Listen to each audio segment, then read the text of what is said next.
Deseo que el amor de Dios, que la paz de su Hijo y la comunión del Santo Espíritu sea con todos ustedes que están oyendo este mensaje o este estudio de la parte del Señor.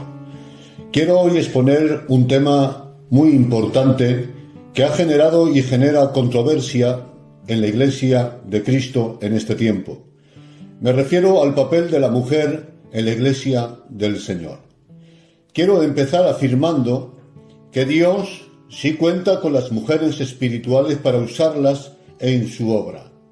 Hechos 2 dice: y en los postreros días, dice Dios, derramaré de mi espíritu sobre toda carne, y vuestros hijos y vuestras hijas profetizarán.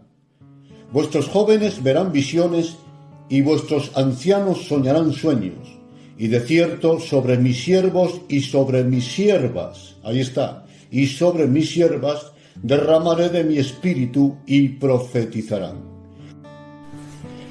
Esta escritura demuestra que Dios derrama de su espíritu sobre ancianos, sobre jóvenes y sobre mujeres para que les sirvan en su obra.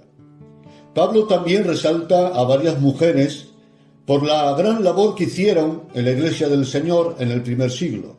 Así está escrito: os recomiendo a nuestra hermana Febe, la cual es diaconisa de la Iglesia. Ella ha ayudado a muchos. Saludad a Priscila y a Aquila, mis colaboradores. Saludad a María, la cual ha trabajado mucho entre vosotros. Saludad a Trifena y a Trifosa, las cuales trabajan en el Señor. Saludad a la amada Pérsida, la cual ha trabajado mucho en el Señor. O sea, el Espíritu Santo sí cuenta con mujeres santificadas para que trabajen en la obra de Dios, y también derrama sobre ellas dones para que sean de bendición en la obra del Señor. La pregunta ahora es: ¿llama Dios a mujeres para ejercer ministerios de gobierno y de enseñanza en la Iglesia? Veamos.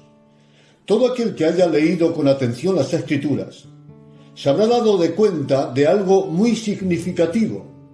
Jamás Dios delegó a ninguna mujer un ministerio de autoridad sobre el varón ni de enseñanza pública en la Iglesia. Hay quienes niegan esto e intentan defenderlo mencionando a algunas mujeres de la historia. Por ejemplo, Ana la profetisa. Leo el texto. Ana, profetisa, viuda hacía 84 años, no se apartaba del templo, sirviendo de noche y de día con ayunos y oraciones. Respecto a que Ana era profetisa, se ha de hacer aquí diferencia entre el don de profecía y el oficio de profeta. Veamos. Respecto al ministerio, el profeta del Antiguo Testamento lideraba, enseñaba e instruía a otros jóvenes profetas.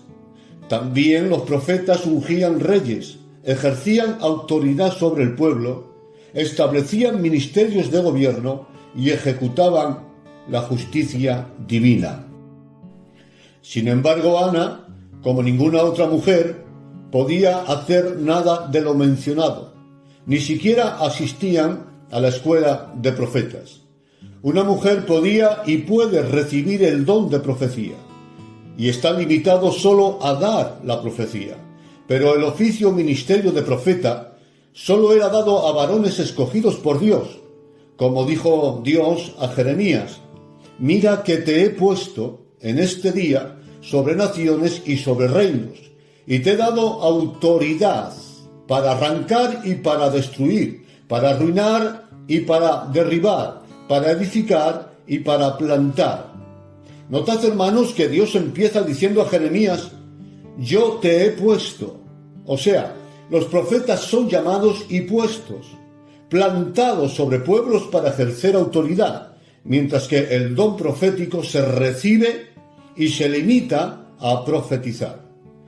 Y es muy significativo lo que ocurrió en casa de Felipe. Lo leo.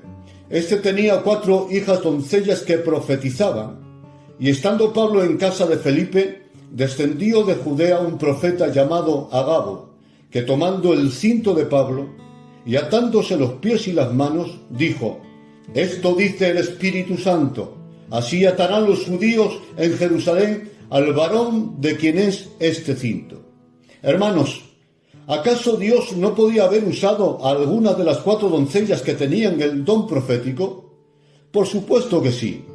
Sin embargo, Dios hizo que un profeta de Judea recorriera 108 kilómetros para profetizar al apóstol Pablo. Y esto es muy significativo. Este hecho demuestra que el ministerio de profeta tiene una autoridad para ministrar que no tiene el que solo ha recibido el don profético. Y otro detalle muy importante es que Samuel fue el primer ministerio de profeta reconocido en Israel tras su entrada en Canaán. Y eso que antes que Samuel ya hubo mujeres que profetizaron. Por ejemplo, Débora y María, hermana de Aarón. Es decir, aquellas mujeres profetizaron antes que Samuel, pero no fueron contadas como profetas que ejercen liderazgo. Porque, vuelvo a repetir, una cosa es el don de profecía y otra es el ministerio de profeta.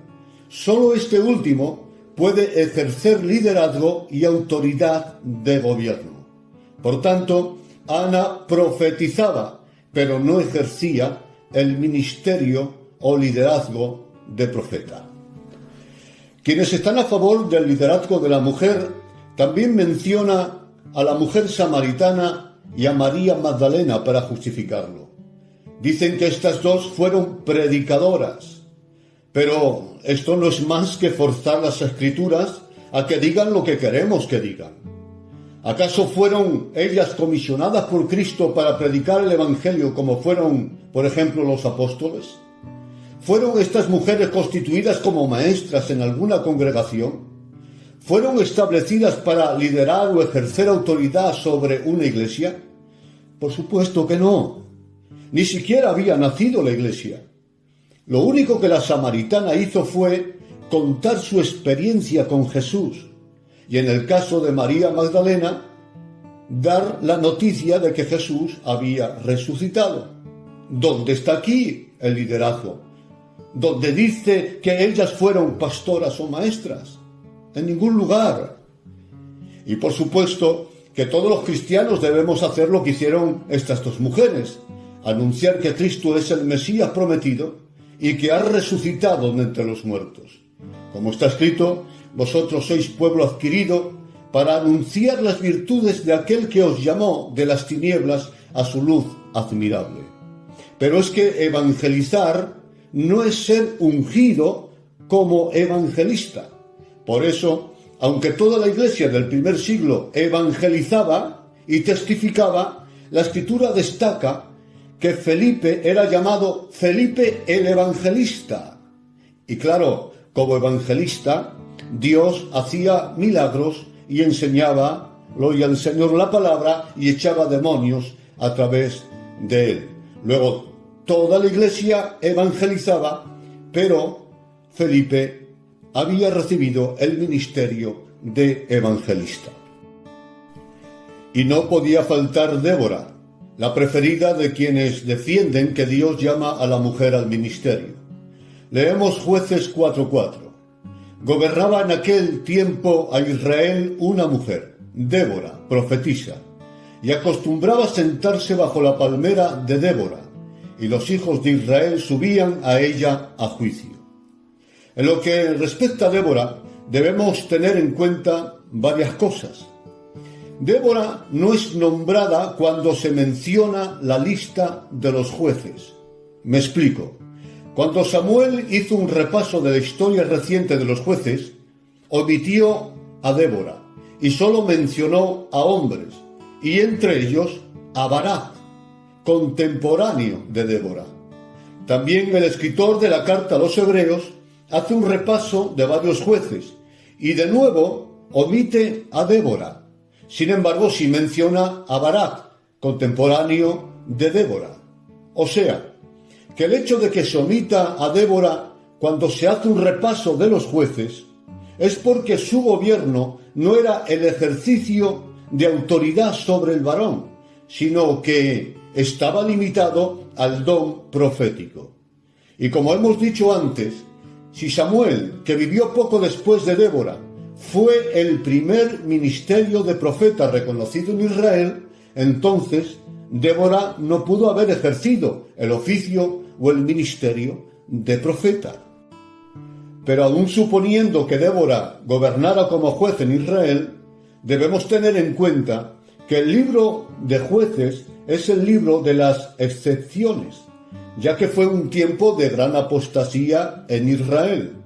De hecho, el libro termina diciendo que en aquellos días no había rey en Israel, y cada uno hacía lo que bien le parecía. Por tanto, en aquel tiempo excepcional, cuando no había ni rey ni gobierno en Israel, Dios decidió en su soberanía usar a una mujer para guiar al pueblo a través del don profético. Me explicaré mejor. Sabemos que Dios es santo y es justo, por lo que jamás rompería un principio moral. Esto sería ir contra su propia naturaleza. Pero sí tiene soberanía para romper administraciones, liturgias y leyes de la física para alabanza de su gloria y por el bien del hombre. Por ejemplo, Dios hizo que Esther se uniera en matrimonio con un gentil, algo prohibido en Israel. Pero Dios rompió esa norma para librar a Israel del exterminio. Cuando David huía de sus enemigos, el sacerdote le dio pan de la preposición para comer, algo que estaba prohibido. Pero Dios rompió esa norma litúrgica para que su siervo se alimentara en un momento excepcional. Dios puso también a Rahab y Ruth en la línea genealógica del Mesías, siendo ellas gentiles. Y también Dios usó a un asna para frenar la locura de Balaam. ¿Y qué diremos de Jesús? Él no rompió principios morales, Él es santo, pero sí rompió normas administrativas, litúrgicas y leyes de la física para sanar y hacer milagros. Lo que quiero decir, hermanos, es que Dios, en su soberanía, puede usar a quien quiera y en el momento que quiera, en un momento excepcional. Pero esas excepciones no deben usarse como regla o patrón en la Iglesia de Cristo. Son excepciones de Dios en momentos excepcionales y que solo Dios en su soberanía las puede romper. El nombre del Señor sea glorificado. Y algo sumamente importante es que nunca debemos mezclar los principios de Israel con los de la Iglesia, ni los principios de la ley de Moisés con los del Evangelio, ni las liturgias del judaísmo con las liturgias de la Iglesia. Somos un nuevo pueblo, estamos en un nuevo pacto y Dios ha establecido nuevos principios de gobierno y administración para este tiempo. Por lo tanto, aun suponiendo que Débora ejerciera dominio sobre el pueblo, sería una excepción que no rompería la regla que más adelante expondremos. Un texto también usado por quienes están a favor del liderazgo de la mujer es Romanos 16:7. Dice así la palabra del Señor: saludad a Andrónico y a Junias, los cuales son muy estimados entre los apóstoles. Ellos dicen que Junias era una mujer y que además era apóstol. Pero este texto no es objetivo y además tiene muchas lagunas. Primero, es imposible saber si este nombre se refiere a un hombre o se refiere a una mujer. El nombre puede ser equivalente al femenino Junia o tratarse de la abreviatura de un nombre masculino común, Junianus. Segundo, aun si Junias fuera una mujer, no dice que fuera apóstol, sino que Andrónico y Junias eran muy estimados entre los apóstoles. Tercero, cabe la posibilidad que Andrónico fuera apóstol y Junias solo su esposa. Y cuarto, en el capítulo 16 de Romanos, Pablo menciona a 20 hombres y a 10 mujeres, suponiendo que Junias fuera mujer. y a ninguno de los mencionados se relaciona con el ejercicio de algún ministerio de liderazgo o de autoridad. Todo indica que los mencionados eran comunes creyentes. El objetivo de Pablo era hacer un merecido reconocimiento a estos grandes cristianos por el gran servicio que hacían a los santos, aunque no fueran líderes. Y en esta lista de grandes creyentes estaba Junias, fuera hombre o fuera mujer, pero no era más, parece ser, que una mera creyente. Por tanto, el texto donde aparece Junias no es objetivo de ningún modo. Otro texto que menciona quienes afirman que la mujer puede ejercer liderazgo es Gálatas 3:28, donde dice: ya no hay judío ni griego, no hay esclavo ni libre, no hay varón ni hay mujer. Veamos, aquí Pablo está enseñando que el llamado a la salvación por gracia es un llamado universal, sin distinción de raza, de estatus social ni de género, y que además la Iglesia es una unidad, un cuerpo, una familia. Mas en su carta a los Efesios, el mismo apóstol hace distinción entre la unidad y la diversidad dentro del cuerpo de Cristo, que es la Iglesia. Así está escrito: solícitos en guardar la unidad del Espíritu en el vínculo de la paz, un cuerpo y un espíritu, como fuisteis también llamados a una misma esperanza de vuestra vocación, un Señor, una fe, un bautismo, un Dios y Padre de todos, el cual es sobre todos y por todos y en todos. Aquí Pablo se refiere a la igualdad y dignidad que todos, sin excepción, hemos recibido en Cristo. Pero luego habla de los roles, de la diversidad de funciones, dones y ministerios que el Espíritu reparte a cada miembro del cuerpo. Dice así: pero a cada uno de nosotros fue dada la gracia conforme a la medida del don de Cristo. Y él mismo constituyó a unos apóstoles, a otros profetas, a otros evangelistas, a otros pastores, a otros maestros, etcétera, etcétera. O sea, todos tenemos un mismo espíritu, un mismo bautismo, una misma dignidad en Cristo, pero cada uno hemos recibido un don o un ministerio, y esto lo hace el Espíritu como Él quiere en su soberanía. Luego Pablo, cuando dice ya no hay judío ni griego, no hay esclavo ni libre, no hay varón ni mujer, se refiere a la igualdad en dignidad dentro del cuerpo y no al papel o roles del hombre y la mujer en la Iglesia del Señor. Por todo lo expuesto, no hay base bíblica para defender que Dios haya dado algún ministerio de liderazgo a alguna mujer en la Iglesia y en la historia bíblica. Dios nunca delegó a ninguna mujer ninguna autoridad de gobierno sobre el varón, ni en Israel ni en la Iglesia. Todos, absolutamente todos los ministerios de gobierno y de enseñanza en la historia bíblica fueron ejercidos por varones. Todos los patriarcas a los que Dios eligió fueron hombres. Todos los reyes fueron hombres. Todos los sacerdotes fueron hombres. Todos los consejeros y jueces que Moisés estableció en el desierto fueron hombres. Todos los ancianos que gobernaban las tribus de Israel fueron hombres. Todos los rabinos fueron hombres. Todos los miembros del Sanedrín fueron hombres. Todos los ministerios de profeta fueron hombres. Todos los apóstoles fueron hombres. Todos los maestros fueron hombres. Todos los pastores fueron hombres. Todos los evangelistas fueron hombres.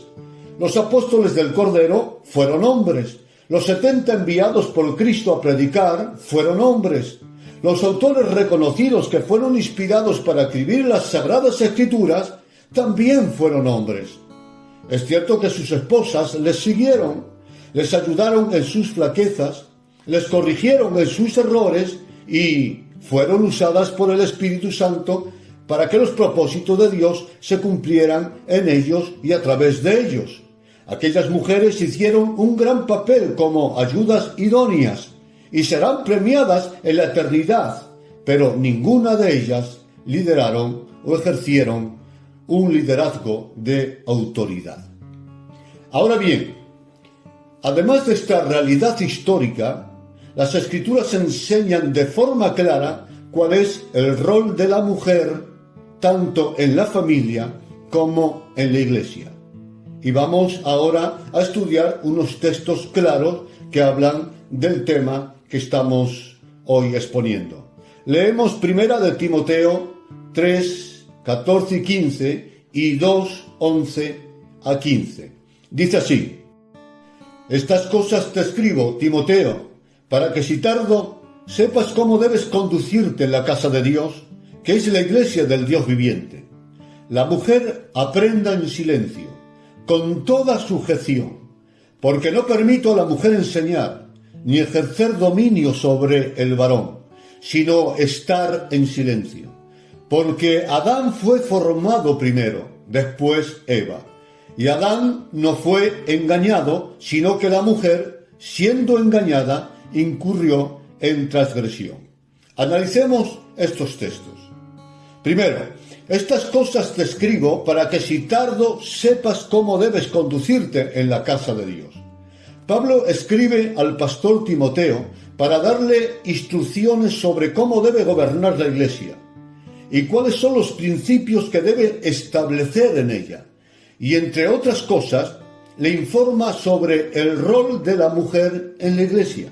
Y dice así: la mujer aprenda en silencio.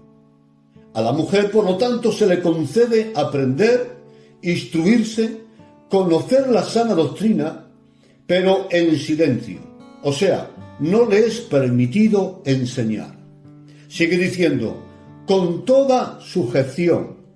Esto es que no debe liderar ni ejercer autoridad sobre la iglesia. Antes bien, debe estar en sujeción a la autoridad ministerial que Dios haya establecido en la iglesia. Sigue diciendo el apóstol Pablo, porque no permito. Aquí Pablo usa su autoridad apostólica para marcar dos líneas rojas que ninguna mujer cristiana debe traspasar. Lo leo textualmente. No permito a la mujer, primero, enseñar. Segundo, ni ejercer dominio sobre el hombre. O sea, no permito a ninguna mujer ejercer ministerio de predicación, ni autoridad de gobierno, ni de liderazgo. Y de nuevo repite, sino que debe estar en silencio. Y no es ni un consejo, ni una opinión, es una prohibición, no permito. Y esto no es negociable. Ahora bien, los que defienden que Dios llama a la mujer para ejercer liderazgo en la iglesia, dicen que Pablo no lo permitió en ese tiempo por un asunto de cultura de aquel tiempo. Pero, ¿es realmente así? En ninguna de las maneras, todo lo contrario. Pablo siempre se opuso a toda tradición y filosofías que se oponían al santo evangelio, incluso al judaísmo que antes él mismo creía y defendía. Él dijo en una ocasión a los Gálatas, si aún nosotros, o un ángel del cielo, os anunciaren otro evangelio diferente al que os hemos anunciado, sea anatema, es decir, sea maldito. Como antes hemos dicho, también ahora lo repito, dice Pablo, si alguno os predica diferente evangelio del que habéis recibido, sea anatema o maldito. Pablo, hermanos, era radical con la doctrina. No negociaba, no callaba, no la escondía, y mucho menos para agradar a los hombres, como él mismo declaró. ¿Busco ahora el favor de los hombres o busco el favor de Dios? ¿O trato de agradar a los hombres? Pues si todavía agradara a los hombres, no sería siervo de Cristo. Él tenía, hermanos, claro que había sido llamado a defender el Evangelio, y así lo declara, estoy puesto para defensa del Evangelio. Su máxima como apóstol era enseñar la verdad de forma fidedigna, y así lo expresó. Teniendo nosotros este ministerio, Renunciamos a lo oculto y vergonzoso, no andando con astucia, ni adulterando la palabra de Dios, sino por la manifestación de la verdad, recomendándonos a toda conciencia humana delante de Dios. Gloria a nuestro Dios. Él mismo nos exhorta a nosotros a no caer en el engaño de las filosofías y tradiciones humanas, y así lo demanda: mirad que nadie os engañe por medio de filosofías y huecas sutilezas, según las tradiciones de los hombres, conforme a los rudimentos del mundo, y no según Cristo. No fue por un asunto de cultura o por no herir los sentimientos que Pablo prohibiera a la mujer ejercer liderazgo o ministerio. No encaja con su carácter ni con su apostolado. Defender tal teoría sería decir que Pablo no fue fiel a Dios como ministro de la verdad. Pablo no defendía ideologías, hermanos. Pablo defendía el santo evangelio por el cual le mataron. Gloria a nuestro Dios. Pero continuemos analizando Primera de Timoteo, capítulo 2. Dice: porque Adán fue formado primero, después Eva. Y Adán no fue engañado, sino que la mujer, siendo engañada, incurrió en transgresión. Hermanos, este porqué que menciona Pablo indica que el apóstol va a explicar ahora las bases sobre las que establece el rol de la mujer en la iglesia. Y no son precisamente principios de cultura, sino principios de las Escrituras. Pablo va al Génesis, cuando aún no existía culturas, ni religiones, ni filosofías, cuando Dios diseñaba el rol del varón y de la mujer. Veamos. Dice: porque Adán fue formado primero, después Eva. Con esta frase, Pablo establece el orden de jerarquía en el diseño original de Dios. O sea, Dios creó a Adán como cabeza de la creación y luego creó a Eva para ser colaboradora del liderazgo que recibió Adán como cabeza. Este mismo argumento doctrinal también lo enseña el apóstol Pablo en su carta a los Corintios. Dice así: pero quiero que sepáis que Cristo es la cabeza de todo varón, y el varón es la cabeza de la mujer, y Dios la cabeza de Cristo, porque el varón es imagen y gloria de Dios, pero la mujer es gloria del varón. Porque el varón no procede de la mujer, sino la mujer procede del varón. Y tampoco el varón fue creado por causa de la mujer, sino la mujer fue creada por causa del varón. Hermanos, aquí cabeza es autoridad, es decir, Cristo se sujetó a la autoridad del Padre. El varón debe sujetarse a la autoridad de Cristo, que es su cabeza, y la mujer debe sujetarse a la autoridad del varón, porque el varón es gloria de Dios, pero la mujer es gloria del hombre, pues del hombre, dice Pablo, procede. O sea, de nuevo Pablo defiende que la mujer debe estar sujeta al varón porque Adán fue formado primero y por lo tanto, dentro de la jerarquía, él tiene mayor autoridad. Y es muy importante atender a la siguiente declaración del apóstol Pablo. Dice así: porque el varón no fue creado por causa de la mujer, sino la mujer por causa del varón. Otras versiones dicen el texto así: tampoco fue creado el varón con miras a la mujer, sino la mujer con miras al varón. ¿A qué causa se refiere Pablo? Génesis 2, 18-22 lo aclara. Dice así: y dijo Jehová: no es bueno que el hombre esté solo. Le haré ayuda idónea para él. Y puso Adán nombre a toda la bestia y ave de los cielos y a todo ganado del campo. Mas para Adán no se halló ayuda idónea para él. Entonces, o sea, viendo Dios la necesidad de Adán, dice la Escritura, Dios hizo una mujer y la trajo al hombre. Aquí están las dos causas que menciona Pablo. La mujer fue creada porque había una necesidad emocional en Adán. Adán se sentía solo e incompleto. Necesitaba una persona según su naturaleza con la que comunicarse.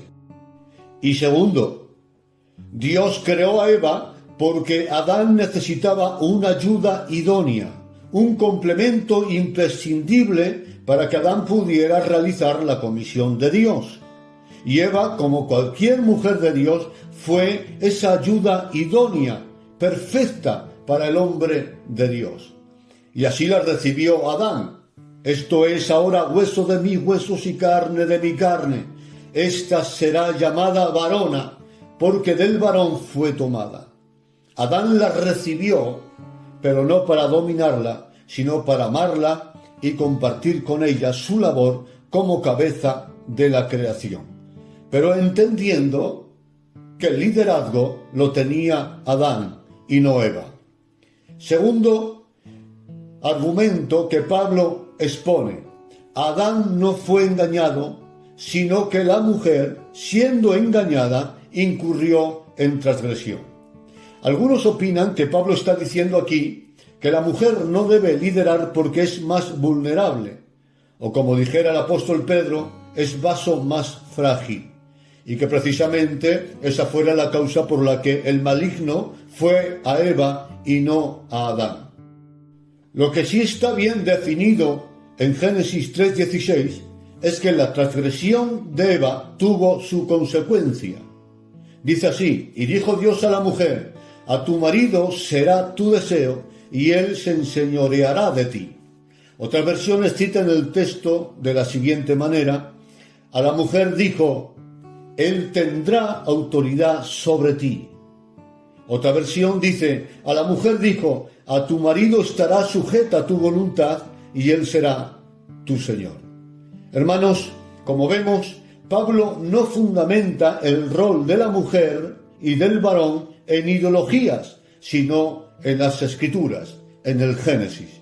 O sea, que no es un criterio de Pablo, sino un asunto de Dios, un asunto de doctrina bíblica. Gloria a nuestro Dios.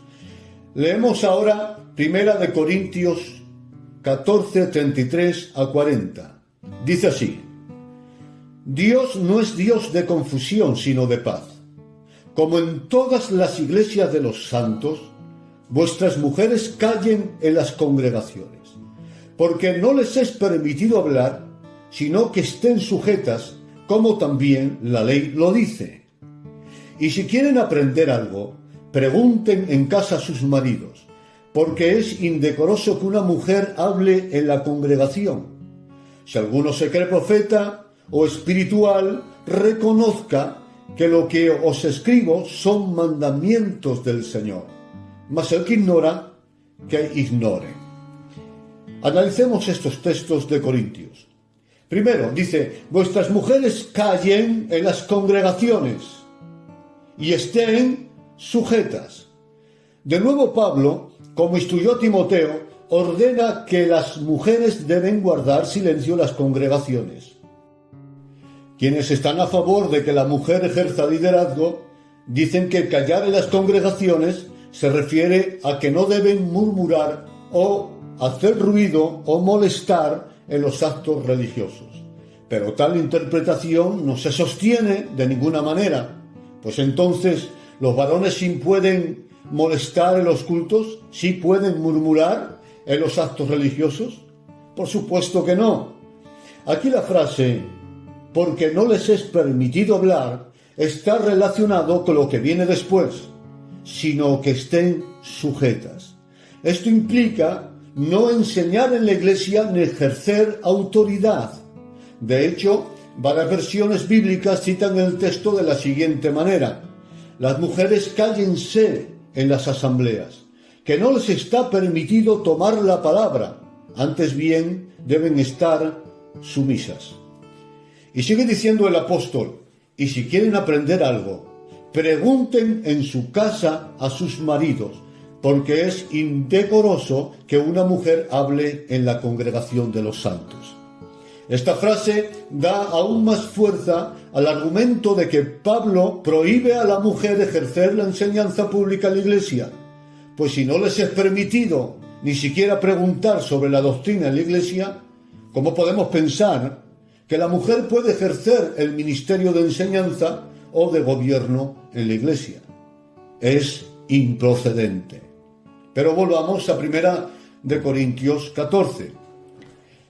En su contexto descubrimos 3 argumentos donde se establece que la mujer no debe ejercer liderazgo. Primer argumento: como en todas las iglesias de los santos, vuestras mujeres callen en las congregaciones. O sea, no era una administración puntual para la iglesia de Corintios, sino una doctrina establecida en todas las iglesias de los santos, ya sean de una u otra cultura. Segundo argumento, dice Pablo, como también la ley lo dice. De nuevo Pablo basa el rol de la mujer en la ley del Génesis, como también escribió en su carta a Timoteo, porque Adán fue formado primero y después Eva, y Adán no fue engañado, sino que la mujer siendo engañada incurrió en transgresión. Y el tercer argumento es el por qué se escribió el capítulo 14 de Primera de Corintios. Me explicaré. Dicho capítulo se escribió a causa de los desórdenes que había en la iglesia cuando se reunían para celebrar culto a Dios. Los que tenían don de lenguas lo hacían en voz alta, incluso cuando no había intérprete. Los profetas profetizaban todos a la vez, y las mujeres se tomaban una libertad en la iglesia que iba contra el diseño de Dios para la mujer. Por todo esto, Pablo les escribe para establecer protocolos para los profetas, para quienes hablaban en lenguas y también para las mujeres, es decir, para poner orden en los cultos. Por eso dice en el mismo capítulo, hágase todo decentemente y con orden. Pues bien, después de establecer protocolos de administración, dice el apóstol, y si alguno se cree profeta o espiritual, reconozca, vuelvo a repetir, reconozca que lo que os escribo son mandamientos del Señor. Amén. Otra versión dice, si alguno cree ser profeta o está inspirado, reconozca que lo que escribo es una orden del Señor. O sea, hermanos, que no es una cuestión de criterio, ni de tradiciones, ni de machismo, sino mandamientos de Dios, principios doctrinales para toda la Iglesia de Cristo, en todo lugar y en todo tiempo. En fin, son mandamientos de Dios. Ahora bien, todo lo que Pablo establece con respecto al rol de la mujer en la Iglesia tiene perfecta conexión con el rol de la mujer en la familia. Leemos Efesios 5, 21 a 24. Dice así, las casadas estén sujetas a sus maridos, como el Señor, porque el marido es la cabeza de la mujer, así como Cristo es cabeza de la Iglesia, la cual es su cuerpo, y Él es su Salvador. Así que como la Iglesia está sujeta a Cristo, así también las casadas lo estén a sus propios maridos. Pedro también escribió, asimismo vosotras, mujeres, estad sujetas a vuestros maridos, como Sara obedecía a Abraham llamándole Señor, de la cual vosotras habéis venido a ser hijas si hacéis el bien. Hermanos, sujetarse implica reconocimiento, respeto y obediencia a una autoridad. Pues bien, si las esposas deben sujetarse a sus esposos, incluso como al Señor mismo, ¿no sería incongruente que Dios estableciera a una mujer para liderar a una congregación, ejerciendo así autoridad sobre el varón, incluso sobre el propio marido? Sería contradictorio y confuso, ¿verdad?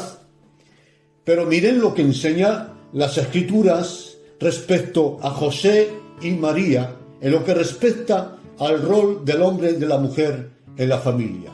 Dice así la historia bíblica: He aquí un ángel del Señor apareció en sueños a José y dijo: levántate y toma al niño y a su madre y huye a Egipto y permanece allá hasta que yo te diga.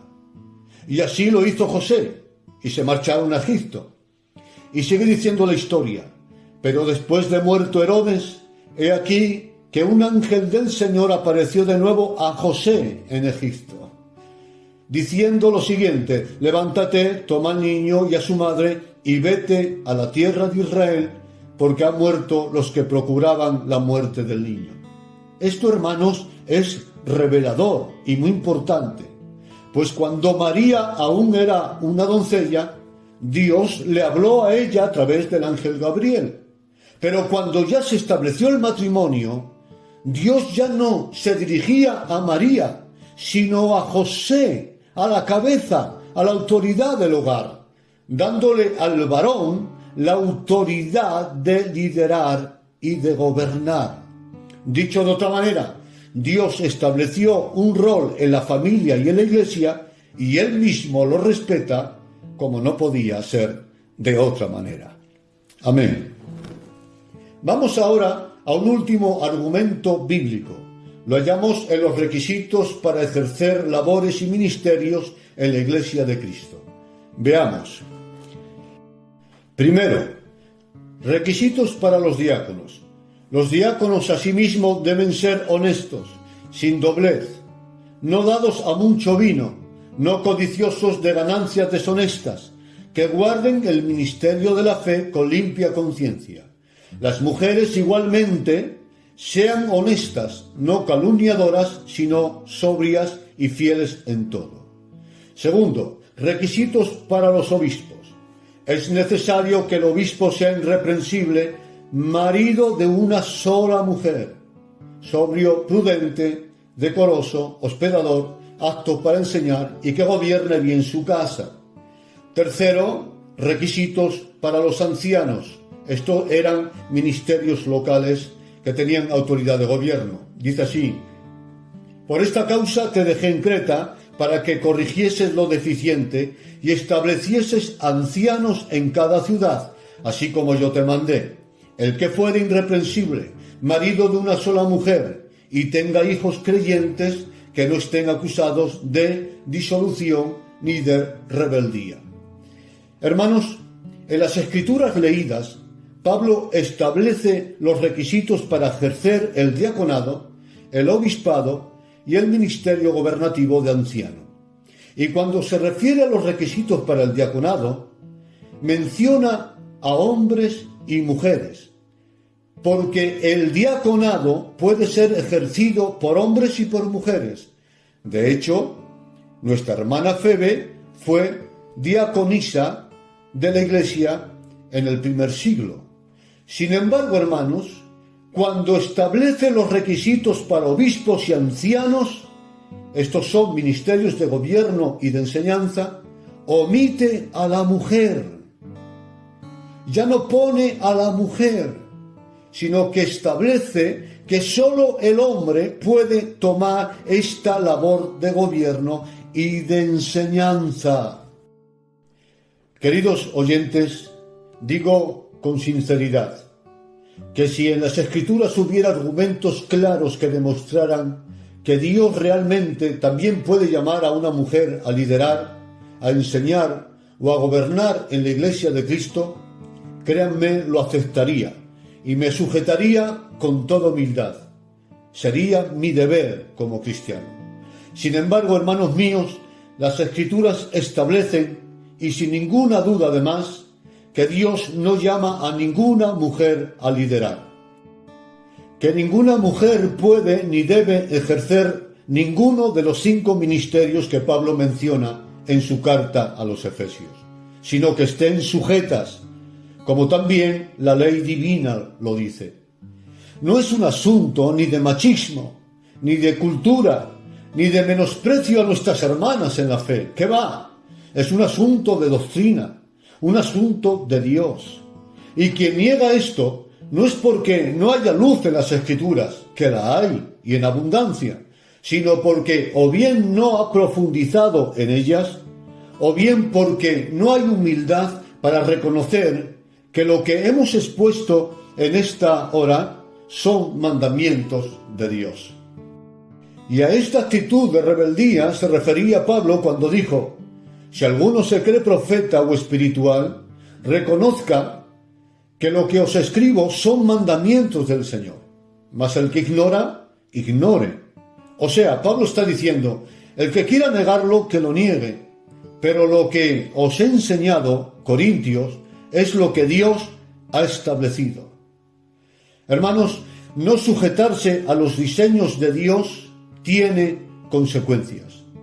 El rey Uzías, tuvo gran éxito en el papel que Dios le designó como rey, pero se enalteció en su corazón y quiso ejercer en el templo como sacerdote, labor que sólo los levitas podían ejercer por voluntad divina. Fue entonces cuando la lepra brotó en su frente y fue excluido del templo y del trono también como rey. O sea, Dios entró en juicio con él por traspasar los límites que Dios estableció, por ocupar un lugar que Dios nunca le designó. Y es que todo creyente, ya sea hombre o mujer, debemos sujetarnos a los diseños que Dios ha establecido en las Escrituras. No hacerlo sería rebeldía y traería consecuencias, como en el caso del rey Uzías. Hermanos míos, los mandamientos de Dios no deben ser quebrantados ni con buenas intenciones. Yo no dudo de las buenas intenciones de David y del pueblo cuando llevaban el arca al templo. Sin embargo, Dios quebrantó al sacerdote Uza cuando éste agarró el arca para que no cayera del carro. La causa fue que quebrantaron la ley de Dios, la cual establecía que el arca debía ser transportada en hombros y por los sacerdotes y no en carros, y que nadie además debía tocar el arca. Por tanto, hermanos míos, tener buenas intenciones no hace que sea lícito que las mujeres rompan las normas de Dios queriendo liderar, ni que la Iglesia las permita, potencie o haga propaganda de ellas. Como dijo Samuel a Saúl, Dios se agrada más de la obediencia que de los sacrificios. Las mujeres que se hacen llamar pastoras no son pastoras, son impostoras, y quienes las apoyan y promocionan son partícipes de una rebelión a las Escrituras. En este tiempo, hermanos míos, el feminismo extremo se está rebelando contra el diseño de Dios en cuanto respecta al rol del hombre y de la mujer en la Iglesia y en la familia. Es el espíritu hembrista de Jezabel que está entrando en las iglesias de Cristo para exigir un lugar de gobierno, como lo hizo la altanera Atalía, a la cual Dios destronó. Todo esto, hermanos, es parte de la apostasía anunciada en las Escrituras.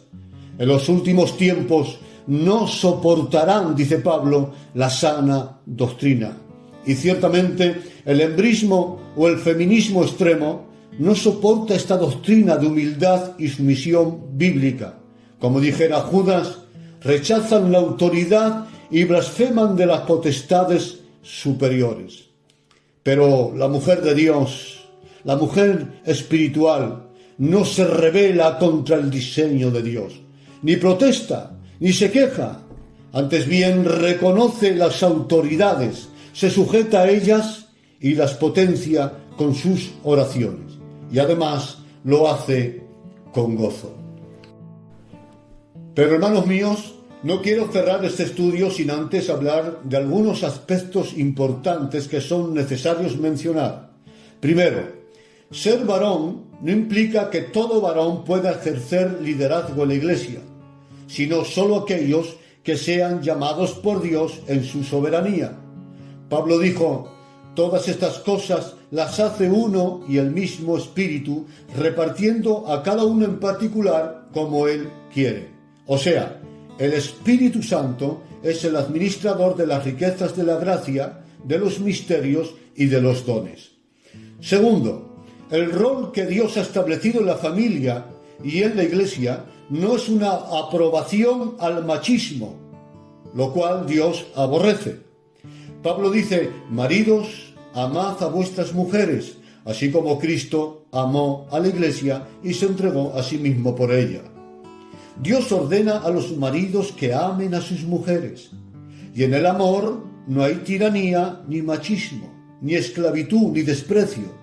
Como está escrito, el amor es sufrido, es benigno, el amor no tiene envidia, el amor no es jactancioso, no se envanece, no hace nada indebido, no busca lo suyo propio, no se irrita, no guarda rencor. Todo lo sufre, todo lo cree, todo lo espera, todo lo soporta. Por lo tanto, la Biblia exige, demanda al varón que ame a su mujer, y en el amor hay respeto, hay confianza. ¿Y qué dice el apóstol Pedro? Maridos, vivid con ellas sabiamente, dando honor a la mujer como a vaso más frágil. Tercero, la mujer no es inferior al varón en naturaleza. Dice el libro de Génesis: el día en que Dios creó al hombre, a semejanza de Dios lo hizo, varón y hembra los creó. Es decir, la mujer también fue creada con semejanza divina. Y continúa la Escritura diciendo algo maravilloso: y los bendijo y llamó el nombre de ellos Adán. Esto revela la igualdad en naturaleza. Cuarto, sujetarse a las autoridades establecidas por Dios no implica ser inferior. De hecho, Jesús, como cordero, fue llevado al matadero, y como oveja enmudeció delante de sus trasquiladores y no abrió su boca.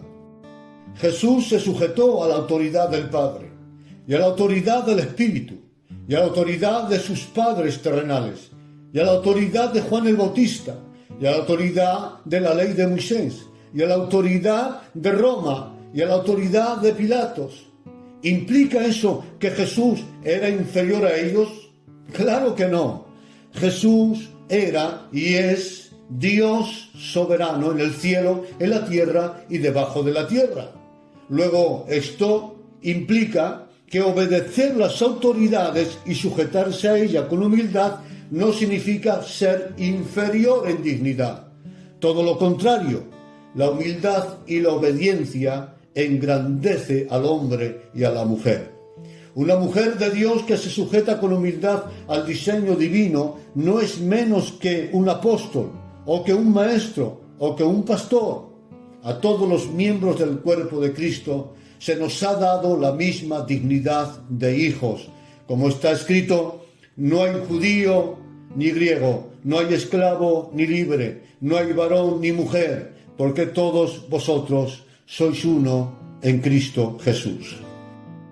Quinto, Dios cuenta con las mujeres para usarlas en su obra, como usó a la samaritana para llevar almas a Cristo, como usó a Febe ejerciendo el diaconado, como usó a Ana la profetisa para orar y ayunar por la obra de Dios, como usó en alabanza a María, hermana de Aarón, para animar al pueblo a darle la gloria a Dios, como usó a Abigail para evitar enfrentamientos entre familias, como usó a Débora en la profecía, como usó a Esther, la cual se jugó la vida para evitar el exterminio de su pueblo, como usó a Loida y a Eunice para educar en la fe al niño Timoteo y formarle en la doctrina, como usó a aquellas ancianas que enseñaban a las jóvenes a cómo deberían amar a sus maridos y cuidar de sus casas.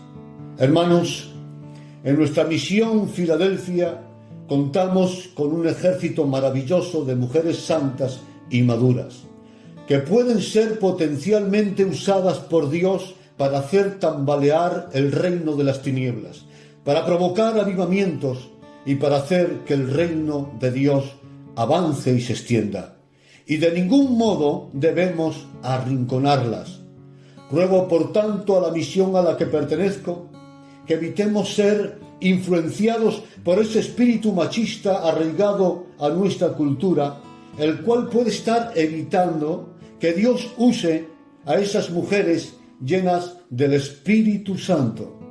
Ruego que se use más a las mujeres espirituales para trabajar en la obra de Dios, que se les enseñe la sana doctrina, que se les enseñe la teología de la oración, que se les prepare para la evangelización, que se les motive a procurar y a buscar los dones del Espíritu Santo. No nos perdamos esas cosas gloriosas que Dios quiere y puede hacer a través de nuestras hermanas en la fe.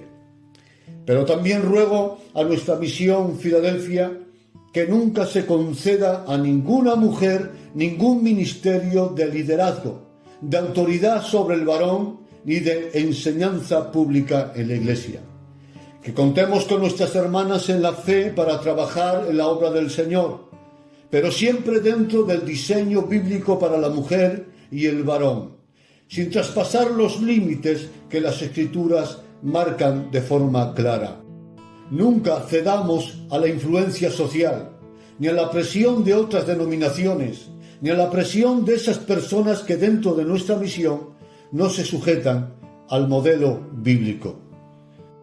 Termino dándoos las gracias por haber escuchado este estudio de la palabra del Señor. Espero que os haya hecho bien y también os ruego que lo compartáis para que todo el mundo lo pueda escuchar. Gracias. Reciban un saludo y un abrazo de vuestro hermano y amigo Angeloso de Asturias. Que el Señor os bendiga.